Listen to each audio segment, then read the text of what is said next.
Hi guys, നമ്മളൊന്ന് പുറത്തേക്ക് ഇറങ്ങാമെന്ന് വിചാരിച്ചു. നമ്മൾ നിൽക്കുന്ന സ്ഥലം ജാംബുകോടയാണ്. ഇവിടുന്ന് വഡോദരയിലേക്ക് 2 മണിക്കൂർ യാത്രയുണ്ട്. അപ്പോൾ നമ്മൾ വഡോദര പോകാമെന്നുള്ള പ്ലാൻ എടുത്തു. മറ്റൊന്നിനുമല്ല, ഫുഡ് കഴിക്കുക എന്നുള്ള ഒരൊറ്റ ഉദ്ദേശമാണ്. കാരണം നമ്മൾ ഈ ഒരു ഏരിയയിൽ നമ്മളെ കേരള സ്റ്റൈൽ ഫുഡൊന്നും കിട്ടില്ല. അപ്പം പിന്നെ അതല്ല, അവിടെ കേരള സ്റ്റൈൽ ഐറ്റംസും സാധനങ്ങളൊന്നും ഇവിടെ ലഭിക്കില്ല. പിന്നെ പ്രത്യേകിച്ച് നമ്മളെ ബിരിയാണി ഒന്നും ഇവിടെ ഉണ്ടാവില്ല. അപ്പം നമ്മളെ വഡോദരയിൽ നമ്മളെ കല്യാണി ഹോട്ടൽ എന്ന് പറയുന്ന ഒരു ഹോട്ടലുണ്ട്. അപ്പോൾ അവിടെ തൃശ്ശൂർക്കാരാണ് അവർ.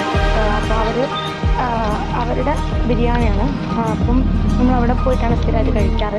അങ്ങനെ ഇത്തവണയും നമ്മൾ ഫുഡ് കഴിക്കാൻ അവിടെ പോകാമെന്ന് പ്ലാനിട്ട് അങ്ങനെ ഏകദേശം ഒരു 3 മണിക്കാണ് നമ്മളിവിടെ നിന്ന് ഇറങ്ങിയത്. 3 മണിക്ക് ഇറങ്ങി പിന്നെ ഒരുപാട് ലേറ്റായി അവിടെ എത്തുമ്പോഴത്തേക്ക്. നമ്മൾ വാനിലാണ് പോയത്. 2 മണിക്കൂർ യാത്ര ഉണ്ട് ഇവിടെ നിന്ന് അങ്ങോട്ടേക്ക്. പിന്നെ അവിടെ നിന്ന് ഫുഡ് കഴിച്ച് തിരിച്ച് ഇങ്ങോട്ട് വരാനുള്ള ഒരു ടൈം മാത്രമേ പിന്നെ നമുക്ക് ഉള്ളൂ. കാരണം അത്രയും ലേറ്റായി. അപ്പം പിന്നെ അതുപോലെ നമുക്കും വലിയ സങ്കടമില്ല, പുറത്തിറങ്ങി ഇല്ല എന്നുള്ള സങ്കടമില്ല. കാരണം ഓൾറെഡി നമ്മൾ ഫുഡ് കഴിക്കാമെന്നുള്ള ഒറ്റ ബസ്സിലാണ് പോയത്. അതുകൊണ്ട് പുറത്തിറങ്ങിയില്ല എന്നുള്ളൊരു സങ്കടവും കാര്യങ്ങളൊന്നും ഇല്ലായിരുന്നു.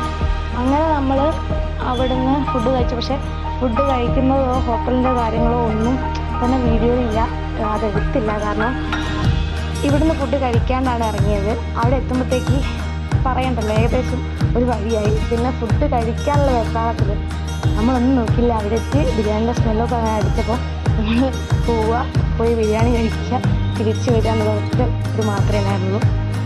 അങ്ങനെ ഫുഡ് കഴിച്ച് നമ്മളിങ്ങോട്ട് വരുന്ന ആ ഒരു വഴി കാര്യങ്ങളൊക്കെയാണ് ഇതിലുള്ളത്. പിന്നെ ഇതിൽ കാണുന്ന ഈ ഒരു പ്ലേസ് എന്ന് പറഞ്ഞാൽ സർസാഗർ ലേക്കാണ്. അപ്പോൾ ഇത് 120 അടി ഉയരമുള്ളൊരു ശിവൻ്റെ പ്രതിമയാണ്. അപ്പോൾ നമ്മളവിടെ അന്ന് ഇറങ്ങണം എന്നൊക്കെ കരുതിയും കൂടെ നമുക്കത് ഇറങ്ങാൻ പറ്റിയില്ല. കാരണം ഓൾറെഡി നമ്മൾ 9 o'clock ആയിട്ടുണ്ടായിരുന്നു. പിന്നെ നമ്മൾ വിചാരിച്ചു അതിനായിട്ടൊരു ദിവസം വേറെ സ്പെൻഡ് ചെയ്യാമെന്ന് വിചാരിച്ചു. നമ്മളെ ബക്കറ്റ് ലിസ്റ്റിൽ ആ ഒരു പ്ലേസും ഉണ്ട്. അടിപൊളിയാണ്. ആ ഒരു വ്യൂ കാര്യങ്ങളൊക്കെ നമുക്ക് ഇതിൽ കണ്ടായിരുന്നു. പക്ഷെ നല്ലൊരു പ്ലേസാണ്. അപ്പം ഇനി എൻ്റെ ഈ ഒരു യൂട്യൂബ് ചാനൽ ഇങ്ങനെയുള്ള യാത്രകളും കാര്യങ്ങളൊക്കെ കൂടുതലും ഷെയർ ചെയ്യാൻ വിചാരിക്കുന്നുണ്ട്.